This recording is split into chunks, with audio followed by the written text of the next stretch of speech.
Existe un mito de que los neonatos no pueden sentir dolor, pero hay evidencias que demuestran que los neonatos son capaces de sentirlo. Existen datos suficientes para afirmar que antes de las 28 semanas de gestación, el feto ha desarrollado los componentes anatómicos, fisiológicos y hormonales necesarios para la percepción del dolor, pero con el inconveniente de que la vía inhibitoria descendente nociceptiva, es decir, lo que nos ayuda a transmitir el dolor o a que cumpla su funcionamiento, pues esta no está funcionalmente madura hasta varias semanas después o meses después del nacimiento. Para esto nos vamos a ir a lo que significa el dolor. Según la Asociación Internacional para el Estudio del Dolor, esta se define como una experiencia sensitiva, emocional, desagradable, ocasionada por una lesión tisular real o potencial. Y para enfocarnos más en el concepto de lo que es hacia los neonatos, se trata de una incomodidad física o molestia que interfieren en el equilibrio existente entre el neonato y su entorno.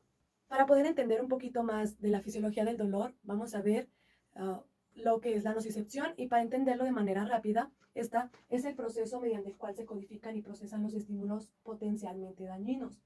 Se utiliza para describir los efectos metabólicos, neurológicos y del comportamiento que genera un estímulo nocivo independientemente. En este caso es el dolor, y que puede afectar la conciencia, la memoria, la emoción o el sufrimiento. La mayoría de los procedimientos realizados en la unidad de cuidados neonatales causan estimulación nociceptiva, o sea, causan dolor. Ahorita más adelante podemos dar una revisión de cuáles pueden producir dolor. El sistema nociceptivo en neonatos está compuesto por los nervios que transmiten los estímulos dolorosos. Desde la semana 6 de gestación ya se inician las conexiones sensoriales. En la semana 7 ya hay receptores cutáneos, y en la semana 8 se inicia el desarrollo del neocórtex fetal, estructura integradora del dolor. En la semana 20 los receptores sensoriales ya están en la piel y en las mucosas, y en la semana 30 a la 37 se establece la mielinización en las vías de dolor. En los niños nacidos a término o pretérmino se ha demostrado una respuesta fisiológica y hormonal al dolor similar, a menudo exagerada si la comparamos con niños más grandes o con algunos adultos. La mielinización, como sabemos, es la protección de los nervios. Mientras esta no exista, los nervios están expuestos. Estos nervios que se empezaron a formar desde la semana 6 nos está diciendo que los recién nacidos, el feto desde la semana 6 es capaz de empezar a sentir, pero como no están mielinizadas, estas terminaciones nerviosas en el recién nacido, se va a traducir, por así decirlo, casi cualquier contacto como un estímulo doloroso. Entre más prematuro sea este estímulo, pues le va a causar mayor molestia. Entonces, nuestra creencia de que el recién nacido no siente dolor y que le ponemos aretitos cuando acaba de nacer para que no sienta dolor, pues es al contrario, ¿no? Es cuando el recién nacido siente más dolor y está más vulnerable. Los neurotransmisores y neuromoduladores, que también nos ayudan para el manejo del dolor, como lo dice, unos transmiten dolor y otros nos ayudan a modularlo. Son sustancias químicas que aumentan o disminuyen la magnitud de la transmisión de los estímulos. Los componentes afectivos y emocionales del estímulo doloroso se modulan a través de una experiencia pasada y mediante la memoria, pero pues el recién nacido no tiene ni experiencias pasadas, ni se puede decir que memoria. Por ejemplo, nosotros ya sabemos que si nos inyectan nos va a doler y tal vez nos dé miedo, pero sabemos que en 5 minutos ese dolor va a pasar, y eso nos ayuda a modular el dolor. Sabemos que no va a ser un dolor insoportable o algo más, y eso nos va a ayudar a que lo tomemos con más calma, pero el recién nacido no. Los neonatos carecen de esto, ya que no tienen estas experiencias, y no saben que les va a doler. El dolor los va a tomar por sorpresa. Estos neuromoduladores se clasifican en facilitadores, inhibidores. También son considerados los inhibidores como las morfinas endógenas, como las endorfinas, las encefalinas y la dinorfina, el ácido gamma aminobutírico, que es GABA, como ya lo han visto, y la serotonina.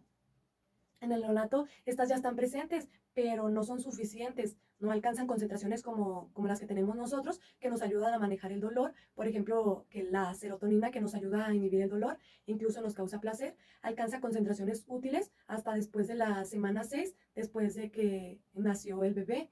Aunque un recién nacido sea de término, existe cierta inmadurez neurológica en él, y obviamente va a ir madurando en el transcurso de los primeros años.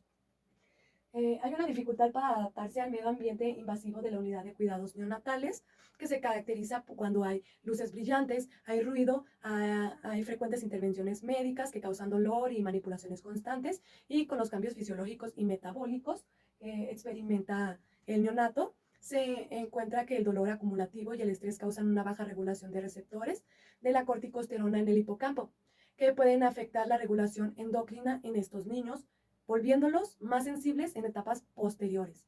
Los impulsos nociceptivos viajan por las vías ascendentes espinotalámicas, preferentemente a través de fibras no mielinizadas, existiendo una relativa capacidad de neurotransmisión negativa en ellas. Además, es posible que tengan una concentración más alta de receptores de sustancia P. La sustancia P es una sustancia que ayuda en este proceso, o más bien hace que se sensibilicen y demostramos mayor inflamación o un proceso inflamatorio mediante esta sustancia. Poseen un umbral de excitación y sensibilización más bajo, estos neonatos, lo que conlleva a mayores efectos centrales con los estímulos nociceptivos, o sea, se concentra más el dolor, lo cual nos indica el por qué los niños tengan una sensación más dolorosa que los adultos. Todo esto nos explica el por qué hay una gran diferencia del dolor en adultos y el dolor de niños. El control inhibitorio descendente del dolor está menos desarrollado, es por aquí donde tendría que pasar el dolor, como ya lo hemos visto, o así se puede decir, pero ellos lo tienen menos desarrollado, es por eso que pasan por las vías ascendentes, que les predispone a una exagerada percepción del dolor con respecto a otros neonatos. Las consecuencias del dolor en el recién nacido. A corto plazo, el recién nacido, tras sufrir un estímulo doloroso, puede experimentar un aumento del catabolismo, por ejemplo, del consumo de oxígeno, la frecuencia cardíaca y la respiratoria, la tensión arterial, consecuencia entre más de un aumento de la secreción de hormonas relacionadas con el estrés, por ejemplo, las catecolaminas, el cortisol y el glucagón. Y en el prematuro, además de esto, presenta mayor riesgo de daño neurológico por patologías como la hemorragia intraventricular o la isquemia cerebral por aumento de la presión intracraneal. Para esto tenemos las respuestas de un estímulo doloroso, como son las respuestas fisiológicas, que ya se mencionó, que hay alteraciones en los signos vitales, hay náuseas y vómitos, midriasis, y una disminución del flujo sanguíneo periférico. Hay respuestas bioquímicas como el hipercatabolismo, el hipercortisolismo, la hiperproducción de adrenalina, la hipoprolactinemia y la hipoinsulinemia. También hay respuestas conductuales como son más comunes, que estas pues se pueden percibir en cuanto los veamos, como es el llanto, el insomnio o la agitación. El dolor como fuente de estrés, sobre todo si se trata de un estímulo más o menos cronificado, puede producir un aumento de la susceptibilidad a infecciones por la depresión del sistema inmune derivada del mismo. El dolor y el estrés neonatal afectan en forma negativa al cerebro en desarrollo, por lo tanto al neurodesarrollo y la conducta a largo plazo. Suelen ser subestimados y en consecuencia a que no hay un tratamiento como el que se debiera o no se le da la importancia, estos son tratados de manera insuficiente, que es lo que no se desea por las consecuencias que se pueden tener. A largo plazo se han observado cambios de comportamiento en los niños que sufren de dolor, entre los que encontramos llanto, cambios de la conducta con la ausencia de la sonrisa, o sea, no sonríen, son más pasivos, se desconectan de su entorno, tienen una alteración en la expresión facial, cambios en la actitud corporal que no son comunes de los que se debería de haber, trastornos del sueño, se duermen más o duermen menos, y una involución psicológica o regresión del desarrollo, lo que tuvieron que haber superado o ya haber tenido reflejos como ya sea una inyección, para ellos puede ser demasiado traumante. Múltiples estudios sugieren que la exposición temprana, repetida y prolongada al dolor puede contribuir a alteraciones en el desarrollo cognitivo y de aprendizaje de neonatos. Los niños recién nacidos pretérminos, especialmente aquellos nacidos con un peso que son así extremadamente bajo, tienen un alto riesgo de sufrir alteraciones en el aprendizaje y en el desarrollo en la edad escolar. Parece ser que estos niños son particularmente vulnerables a los estímulos positivos y negativos, como es el proceso del dolor mediante estos estímulos, por lo que el dolor puede tener en estos casos consecuencias mayores. Entonces, a todo lo que hemos visto, el mito de que el niño no siente dolor como el adulto debemos eliminarlo totalmente, porque actualmente se sabe que los prerequisitos anatómicos, fisiológicos y bioquímicos relacionados con el dolor están presentes desde la vida intrauterina, que las vías del dolor están presentes desde las 24 semanas y la secreción endocrina de cortisol y catecolaminas que determinan los signos objetivables del dolor es igual en los recién nacidos que en los adultos. Sí, esto. Más, sin embargo, debemos de considerar que hay grandes diferencias, hay diferencias neurofisiológicas en la percepción del dolor en adultos y los neonatos. Por ejemplo, de lo que ya hemos mencionado o todo lo que mencionamos, vimos que los impulsos nociceptivos viajan hasta el asta posterior por fibras no mielínicas, por lo tanto son más lentos. Las vías ascendentes excitatorias son más maduras que las descendentes inhibitorias. Hay escasez de neurotransmisores inhibitorios y por todo lo que hemos mencionado, concluimos que los niños sienten mucho más dolor que cualquier adulto. Para enfocarnos en la valoración, la expresión verbal de las características del dolor por parte del paciente es la mejor forma de conocer su naturaleza, la localización y qué tan severo es. No obstante, esto no suele ser posible en niños menores de 3 años de edad, por lo que no lo manejan de manera correcta o no lo interpretan como es, por lo que en estos casos hay que buscar una alternativa para el reconocimiento de las situaciones dolorosas. El dolor se asocia con alteraciones del comportamiento, como lo es la expresión facial, los movimientos del cuerpo, si están llorando, o con alteraciones fisiológicas, que es como mencionamos, la frecuencia cardíaca, respiratoria, arterial, la saturación de oxígeno, si tienen sudoración palmar. También por las bioquímicas, que vimos el nivel de plasma de cortisol y las catecolaminas, y también por las psicológicas, que pueden ser recogidas y en ocasiones cuantificadas. La mayoría de las alteraciones fisiológicas pueden cuantificarse sin tener que recurrir a métodos invasivos. Para poder tratar el dolor, lo más importante o uno de los puntos más básicos es aprender a valorar. La valoración del dolor es compleja y difícil, no lo vamos a poder hacer la primera vez. Necesitamos herramientas, necesitamos de mucha observación, necesitamos de la experiencia, debemos elegir la escala adecuada de acuerdo a la edad y el estado de salud del paciente. Y debemos aplicarla con frecuencia, varias veces por turno. No es suficiente solo aplicarla una sola vez porque los estímulos cambian. Puede que en la mañana el bebé esté tranquilo, pero ya después de muchos exámenes o intervenciones o alguna cosa que lo altere, bueno, pues la situación puede cambiar y hay que seguir aplicando las escalas de valoración con las que contamos. Es una lista de grandes rasgos de las escalas más utilizadas. Podemos ver los indicadores que manejan, son diferentes. Hay algunas que manejan solo movimientos de grupos faciales, hay otras, la mayoría utilizando incluso la edad gestacional, la conducta y algunos signos fisiológicos como los signos vitales y la expresión facial. Ya es de cada institución que puede elegir cada una su escala de valoración, pero la que vemos más frecuente es la PIP, que es como una de las más completas, ya que tiene signos conductuales y fisiológicos del recién nacido, valora edad gestacional, conducta, frecuencia cardíaca, saturación de oxígeno, ceño fruncido, ojos apretados y surto nasolabial. La escala de PIP es una escala de medida multidimensional desarrollada para la valoración de dolor en niños nacidos a término y a pretérmino. Está muy bien aceptada por tener en cuenta la edad gestacional. Se compone de 7 parámetros que incluyen indicadores de conducta, desarrollo y fisiológicos. Cada indicador se valora de 0 a 3. Un rango de 21 corresponde a una edad gestacional menor a 28 semanas y para más de 36 semanas el máximo es de 18, no puede haber más. Y bueno, para todas las edades gestacionales un valor menor o igual a 6 indica pues que no hay existencia de dolor, que el niño pues está bien, o la presencia de un mínimo dolor. Y los valores de mayores o igual a 12 ya puede indicar que tienen un dolor moderado o intenso. Y bueno, esto fue la fisiología del dolor. Si tienen cualquier duda, puede preguntarme y con gusto aclaro sus dudas. Hola, mi nombre es Rosa Lisbeth Rivas Gutiérrez y yo les voy a hablar de las intervenciones farmacológicas. Bueno, la administración de medicamentos en la unidad de cuidados neonatales es una responsabilidad trascendental que implica tiempo, dedicación y conocimiento por parte del personal de enfermería. La enfermera es la responsable de preparar y administrar los fármacos al recién nacido y los fármacos pues que son más usados en esta área. El personal debe de estar concientizado y actualizado acerca de la farmacocinética y farmacodinamia para poder así detectar alguna reacción adversa. Como ya lo mencioné, la enfermera es quien administra los fármacos y detecta en primera instancia alguna reacción adversa o algún efecto secundario que pudiera tener el fármaco en el paciente. Los pacientes pediátricos forman parte del grupo de población de pacientes con mayor riesgo de padecer algunos errores. El tema de la farmacología en neonatos es muy amplio y varía continuamente debido a la falta de desarrollo que tiene este grupo de edad. Por ejemplo, un niño prematuro no tendrá el mismo desarrollo de metabolismo, absorción y eliminación de un fármaco que un niño que sí tuvo un periodo de gestación completa. Por esto es que las dosis de los medicamentos y las aplicaciones varían constantemente. Bueno, comenzaré hablándoles con el metabolismo de los fármacos, la cual está dividido en 4 partes principales, la cual es absorción, que a su vez se divide en preoral y extravascular.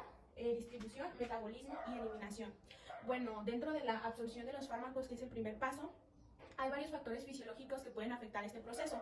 Uno de los cuales pueden estar más alterados es como por ejemplo algunas enfermedades intestinales como la diarrea, el estreñimiento o alguna otra, y en consecuencia puede producir cambios en la biodisponibilidad del fármaco. La velocidad y el grado de absorción pueden ser realmente afectados como consecuencia del crecimiento y el desarrollo normal o anormal del niño.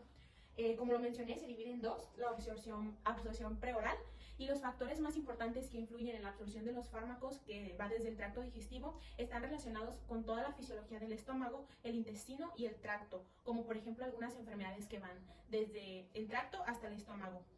Bueno, la velocidad y el grado de absorción oral de los fármacos depende principalmente de la difusión pasiva, del pH de la sangre, la motilidad del estómago.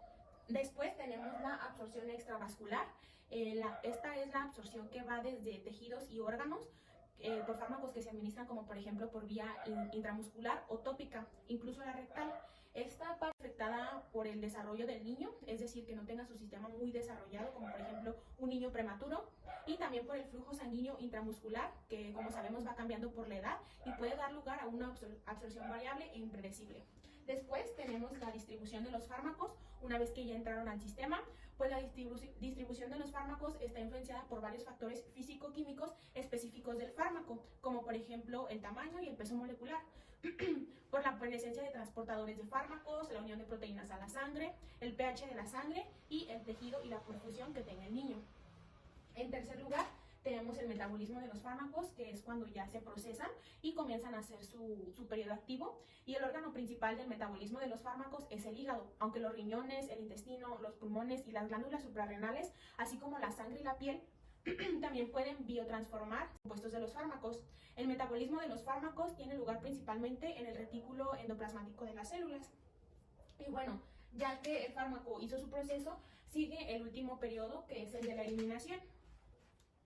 Bueno, y por último tenemos la eliminación. El órgano principal para la eliminación de los fármacos es el riñón. Excreta parte del fármaco y sus metabolismos. El desarrollo renal comienza en el periodo de la gestación y termina en la etapa de la primera infancia del niño. Todo esto fue el metabolismo del fármaco, y ahora les voy a hablar de algunas vías de administración que se pueden utilizar en los neonatos. Comenzamos con la vía oral. Esta es la preferida para lactantes y niños pequeños, ya que lo que se busca a la hora de administración de un fármaco a un niño es evitar el daño. Entonces, por esto la tenemos en primer lugar. Se pueden administrar soluciones, jarabes, gotas o algunos otros compuestos. Después tenemos la vía intravenosa. Esta es un poco compleja, ya que por el pequeño tamaño de los vasos, pues se limita el volumen y la velocidad de administración de la vía intravenosa. Y si no está muy bien colocada, pues puede ocasionar algunos otros problemas al recién nacido, como rash, inflamación o algunos otros. Después tenemos la vía intramuscular, y esta solamente se elige cuando no podemos administrar la vía oral por algún problema en el tracto o en el sistema digestivo, que no se le pueda administrar al niño, y cuando no hay una vía intravenosa permeable. También algunas vacunas son administradas vía intramuscular. Y por último tenemos algunas vías de administración. Estas son las más comunes.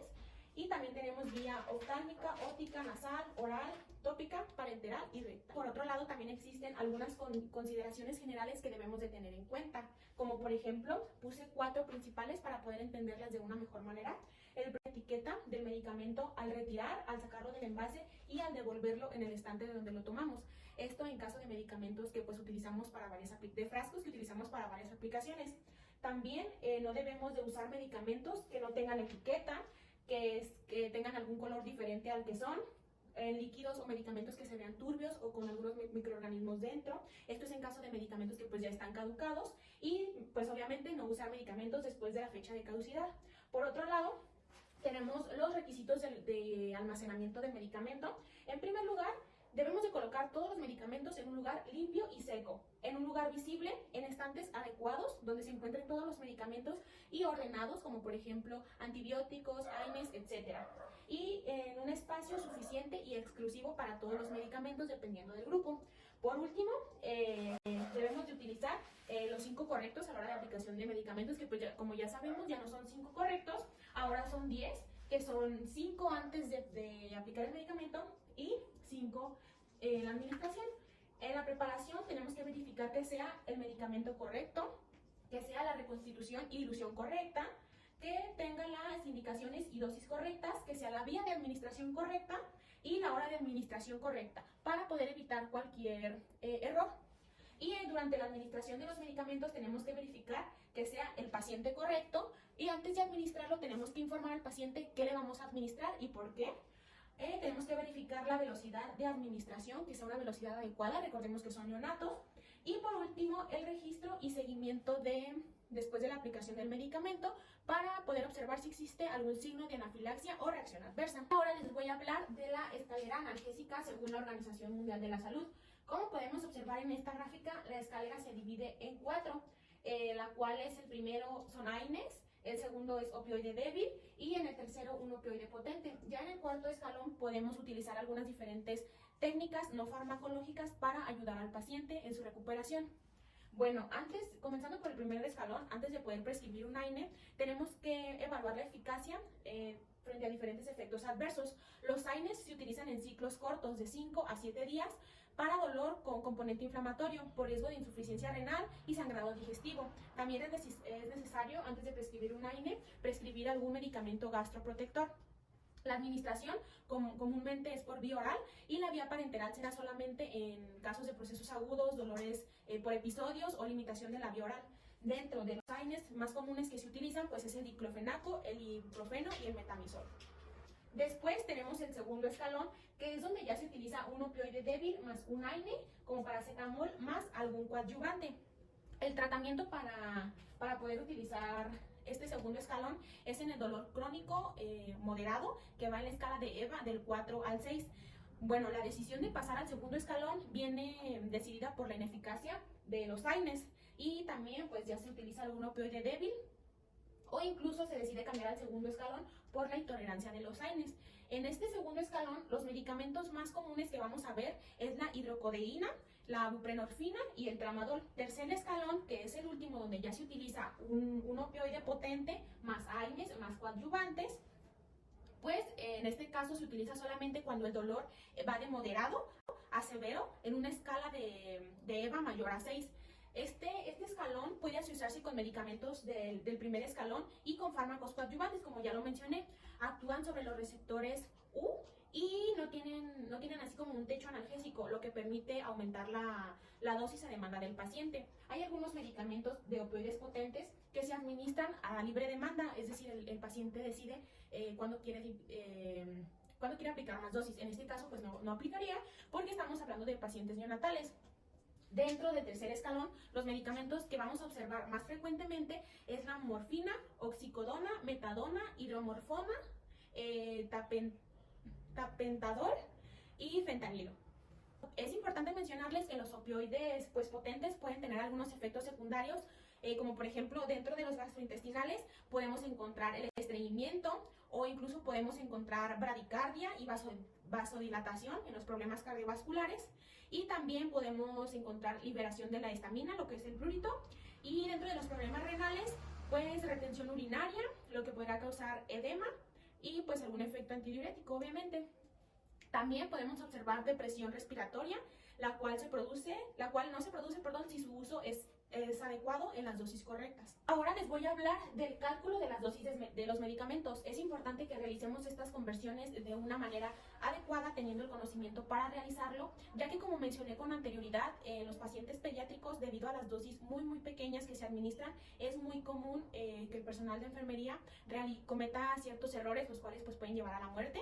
Como ya lo mencioné, siempre tenemos que utilizar los 10 correctos, y les voy a dar como una vista de cómo es con que se realiza el cálculo de dosis. Para empezar, esta es la fórmula. Tenemos la dosis indicada entre la presentación por la dilución que lo queremos. Para que comprendan un poco mejor esto, les voy a poner un ejemplo. Una indicación de un medicamento nos dice que necesitamos 185 miligramos de ampicilina vía intravenosa. La presentación del frasco es de 500 miligramos diluidos en 2 mililitros de agua estéril. Ahora la pregunta es, ¿cuánto debo aspirar del frasco para administrar la dosis indicada? Si queremos 185 miligramos de ampicilina vía intravenosa, bueno, ahora vamos a separar. La dosis indicada, lo que viene en nuestra hoja de indicaciones, es 185 miligramos de ampicilina. La dosis de presentación es de 500 miligramos y viene diluido en 2 mililitros. Lo que vamos a hacer es dividir 185 mililitros, que es la dosis necesaria, la dosis indicada, entre la dosis de presentación, que es 500 miligramos, vamos a multiplicarlo por la dilución, que como mencioné son 2, y lo vamos a multiplicar por 2 mililitros. Nos da como resultado 0.74 mililitros. Entonces, ¿qué nos dice esto? Que debemos aspirar del frasco 0.74 mililitros para obtener los 185 miligramos indicados en nuestra hoja de indicaciones.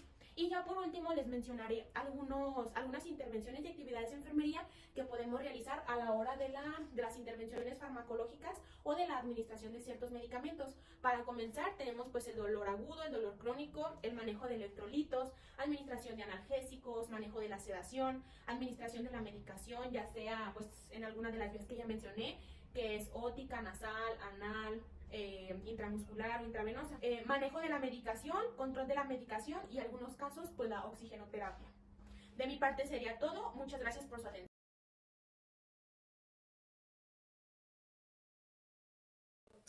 Hola compañeros, yo soy Claudia Alejandra Ramos Cerratos y yo les voy a hablar acerca de todas aquellas intervenciones no farmacológicas que están dirigidas a la prevención o al control del recién nacido y del neonato. Bueno, ¿qué son estas? Estas son todas aquellas acciones o intervenciones o conjunto de acciones e intervenciones, ya sean ambientales, conductuales o del entorno, que son aplicadas en el tratamiento como control para la prevención del dolor neonatal.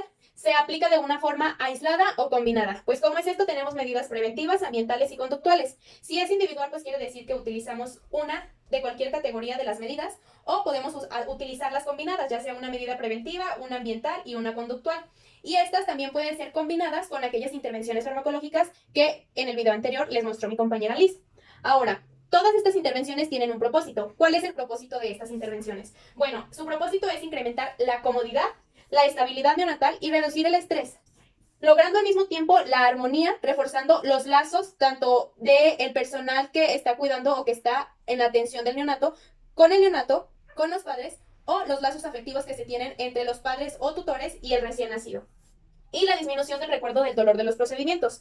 Según nuestra bibliografía, en la cual se investigó estas intervenciones, mencionaba que el bebé asocia aquellos estímulos a las sensaciones que le hace sentir. Por ejemplo, sabe que existe cuando su mamá lo abraza, que va a existir esa tranquilidad que le va a proporcionar, ese estímulo que le proporciona el abrazo de su madre, es la felicidad, la tranquilidad. En cambio, cuando existen o cuando se le realiza cualquier intervención que está dirigida o que sabemos que le va a causar un tanto de dolor, entonces cuando el neonato comienza a sentir estos estímulos, automáticamente viene a la mente el recuerdo de que este estímulo le causa dolor. Ahora vamos a iniciar con la valoración del dolor. Bueno, desde antes de las 28 semanas de gestación ya están desarrollados neurotransmisores, o sea, partes neuroanatómicas y estructuras neuroendocrinas, las cuales son necesarias para los estímulos dolorosos. Estos neurotransmisores, o sea, neuroanatómicos y neuroendocrinos, se llevan o llegan hasta la corteza cerebral. Pero existen unos mecanismos de inhibición descendente que no han acabado de madurar, lo que implica que frente a estímulos dolorosos, los recién nacidos o los neonatos tienen una respuesta más intensa al dolor, o sea que lo sienten con mayor intensidad, existiendo un menor umbral del dolor a menor edad gestacional. O sea que podemos concluir que cuando el recién nacido es más pequeño, su umbral del dolor es menor. Ahora, nosotros vamos a encontrar unos indicadores conductuales en casi todos los recién nacidos. Cabe resaltar que esto va a depender de la edad gestacional, de la conducta del bebé, de su entorno. Por ejemplo, el primer indicador conductual van a ser las expresiones faciales. ¿Cómo lo podemos encontrar? En sus ojos, en su nariz, en sus fosas nasales, en las comisuras de la boca, en su frente, en los movimientos de la cabeza que el neonato puede tener. En el llanto, normalmente vamos a ver que este llanto es un llanto desfavorido, que se encuentra mucho con el movimiento de las manos, el otro son los movimientos corporales. Este llanto normalmente se va a distinguir, ya que puede ser muy fuerte, más de lo normal, puede ser desesperante y normalmente podemos diferenciarlo con el tiempo, ya que se conoce cuál es el llanto de cuando necesita alimento, cuando quiere que le cambien el pañal o cuando está experimentando cualquier sensación del dolor. Y por último, los movimientos corporales. Esto los podemos observar en las piernas, en las manos y también en la reflexión de nuestro arco lumbar. Podemos ver que el bebé trata de levantarse o hacer cualquier tipo de movimiento. Ahora, todas estas recomendaciones farmacológicas han sido recomendadas por la International Evidence-Based Group for Neonatal Pain y ofrecen ventajas de carecer de efectos adversos. Esto es muy importante, por eso es muy importante que estas se conozcan y se practiquen, ya que por el contrario, trae más beneficios y se han demostrado ser eficaces a corto plazo. Es muy importante mencionar esto porque esto no quiere decir que va a minorar completamente o va a desaparecer el dolor cuando se realice la técnica, sino que simplemente se utilizan como intervenciones de prevención de corto plazo. Su eficacia es mayor si se combinan varias o si se utiliza algún tipo de analgésico o medio farmacológico en su tratamiento. Ahora vamos a iniciar. ¿Cuáles son las medidas? ¿Cómo es que se dividen? ¿Para qué funcionan? ¿Y cada qué tiempo o cuánto tiempo tienen efecto y cómo nos sirven? Vamos a iniciar con las medidas preventivas. Las medidas preventivas, en primer lugar, tenemos planificar la extracción de sangre o cualquier tipo de toma de muestra. Es muy importante que el equipo multidisciplinario que está en la atención de los neonatos tenga bien establecidas cuáles van a ser las técnicas o las recolecciones de muestras que se necesitan para realizar todas estas tomas de muestras en una sola ocasión. Reducir la frecuencia de punciones en el talón y de preferencia utilizar aquellas lancetas mecánicas en vez de lancetas manuales. Recordemos que estas son más fáciles de utilizar y también son menos dolorosas. Al mismo tiempo, minoramos la cantidad de tiempo que apretamos el talón para que se pueda obtener una muestra correcta. Procurar que las venopunciones y colocación de catéteres venosos centrales sean realizados por personal, preferentemente enfermeras que estén capacitadas y que tengan aquel conocimiento anatómico del recién nacido para hacer una punción exitosa y de calidad. Limitar el tiempo y el número de repeticiones de un procedimiento doloroso. Después de intentos fallidos, dejar mínimo de 10 a 15 minutos para volver a realizar el intento. Recordemos que según por los reglamentos y las normas que nos establecen, no debemos de realizar todas estas intervenciones seguidas y se debe de tener un control de los intentos que se le debe de realizar para obtener aquella muestra o realizar aquellas funciones porque si no podemos dañar la piel de neonato. Y reducir al mínimo las aspiraciones endotraqueales. Estas también recordemos que deben de estar siempre vigiladas por el oxímetro y que estas se deben de hacer de una manera tranquila y correcta para evitar daños. Y recordemos que el recién nacido, aún así se encuentre entubado o sedado, no quiere decir que el dolor no se haga presente o no lo sienta.